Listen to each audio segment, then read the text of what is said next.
Hi everyone, this is Father Lamb, and today is Wednesday, October 5th, and today is the feast of St. Faustina Kowalska.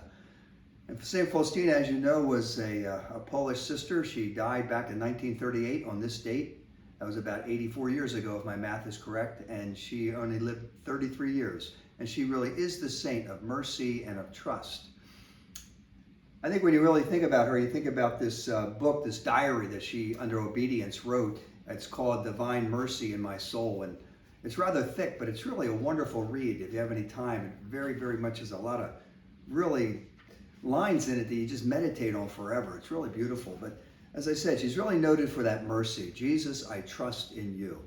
And she received some revelations from our Lord, and he told her to get this rendition of her done. She had a couple painters try to paint it, and just the mercy of God coming from his heart, and that signature at the bottom, Jesus, I trust in you. In our church, Queens of Mary, with that beautiful mosaic right in the center of our sanctuary of the divine mercy. It's just a wonderful, wonderful thing. We all need God's mercy.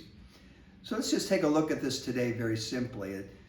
In her diary, Jesus said to her, I require you make acts of mercy which are to come from your love of me.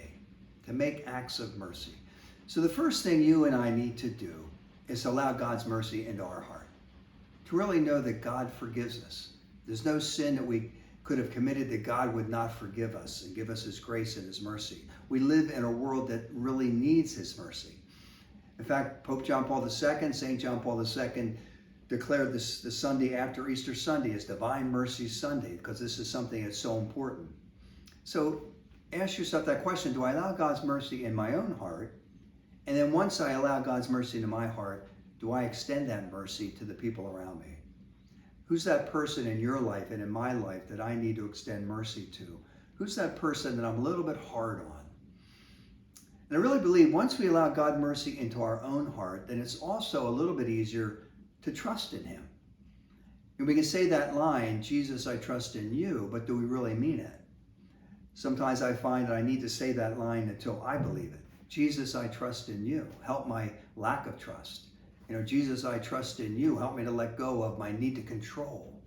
Jesus, I trust in you. And, help me as I struggle in my own life to worry more about my to-do list than I do about trusting you.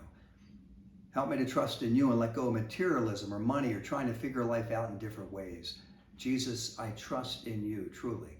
That is the journey of all of us in the spiritual life. Trusting God more and more. But once we really believe that he wants to extend his mercy to us and we allow it in our hearts, then it's easier to trust in him. Like, Lord, you really forgive me and all my sinfulness? And he's like, yes, that's exactly why he suffered and died a horrendous death out of love for us.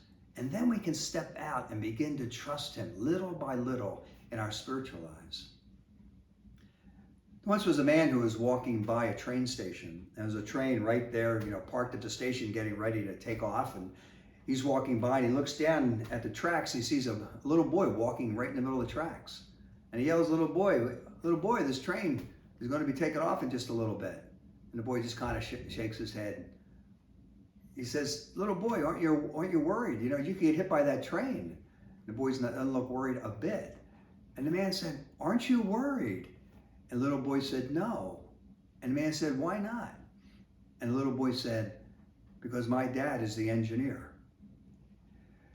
Once we believe that God's the engineer of our lives and he's taking care of us, then we can deeply trust in him, that he's the one that's in control. And that's really, I think, the biggest struggle in the spiritual life is letting go of that control. So maybe this week we can keep this really simple. It's just basically two things we need to do. The first is let God's mercy in your own life first. Make a good confession if you have to, but really allow that mercy to go from your head, yeah, God's merciful to me, down to your heart, that I really believe and experience God's mercy in my own life. And once we experience God's mercy in our own lives, then turn and extend that mercy to the people around us. And once we allow it in our lives first, then it's easier to forgive other people. When I'm not forgiving my own self and that lack of forgiveness is in there and that hurt that's in there, it's harder for me to extend mercy to other people. But once I've experienced it, then it's easier to turn to others and let them off the hook.